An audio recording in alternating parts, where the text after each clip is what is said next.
धान के समस्त रोगों से बचाएगा यह टुकड़ा। हाँ दोस्तों, ये जो टुकड़ा आप देख रहे हैं, धान में जितने फंगस के रोग आते हैं उनसे सबसे बचाएगा। चाहे आपकी शीत विलाइट हो या दूसरी कोई विलाइट हो या दूसरा फंगस का रोग हो। यदि आप इसका प्रयोग करते हैं तो आपके खेत में ये जो रोग हैं वो आ नहीं पाएंगे। यदि हैं तो नष्ट हो जाएंगे। तो इसका जो आप प्रयोग है वो कैसे करते हैं, ये किस चीज का टुकड़ा है और इसका जो प्रयोग है कितनी मात्रा में करना है, किस प्रकार करना है, तो इस वीडियो में सभी बातों को जानेंगे।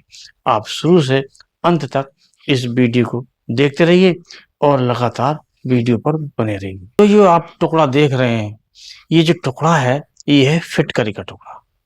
फिटकरी की बात हम कर रहे हैं। यदि आप फिटकरी का प्रयोग अपने धान की फसल में करते हैं तो विभिन्न प्रकार के फंगस के रोगों से ये बचाएगा और बिना किसी स्प्रे के। इसका आपको स्प्रे भी नहीं करना पड़ेगा, सीधे जमीन में बिखेर कर आप इसका प्रयोग कर सकते हैं। यह पानी के साथ छोड़कर इसका प्रयोग कर सकते हैं। जो सबसे बढ़िया जो तरीका है, जब आप सिंचाई करते हैं तो जहाँ पानी स्टार्ट होता है नाली में, वहां पर आप इसको एक कपड़े में बांधकर और डंडे की सहायता से लटका सकते हैं।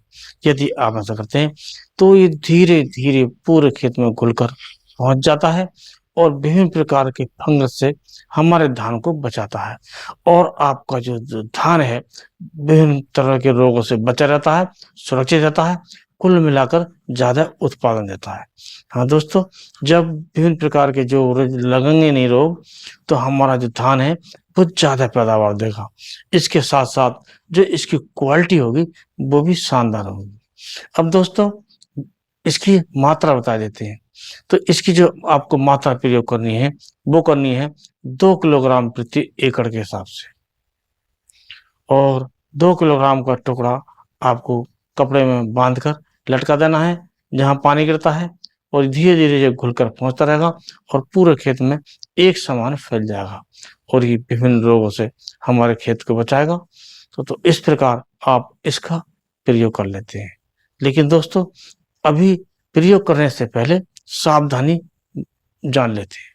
तो इसको जानने की सावधानी, इसका जो प्रयोग है हमें उस प्रकार के खेतों में नहीं करना है जहाँ तालाब से सिंचाई होती है, नहर से सिंचाई होती है या बरसात का जो पानी किसी प्रकार से इकट्ठा करके उसकी सिंचाई होती है या नदियों द्वारा होती है या नहरों द्वारा होती है।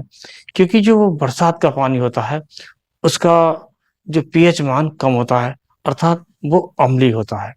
यदि हम इसका प्रयोग करते हैं तो इससे जो हमारी जमीन है ज्यादा अम्लीय हो जाती है। इसके साथ साथ एक और सावधानी बरतनी है, जहाँ का जो पीएच मान है यदि 6 से कम है, 5 है, 4 है, तो इस प्रकार की जमीनों में हमें फिटकरी का प्रयोग करना नहीं चाहिए। इस बात का हमें ध्यान रखना चाहिए। यदि आपने जो ज्यादा अम्लीय जमीन होती है उसमें फिटकरी का प्रयोग कर लिया तो ये लाभ की जगह हानि भी पहुंचा सकता है। इसका आप विशेष ध्यान रखिएगा।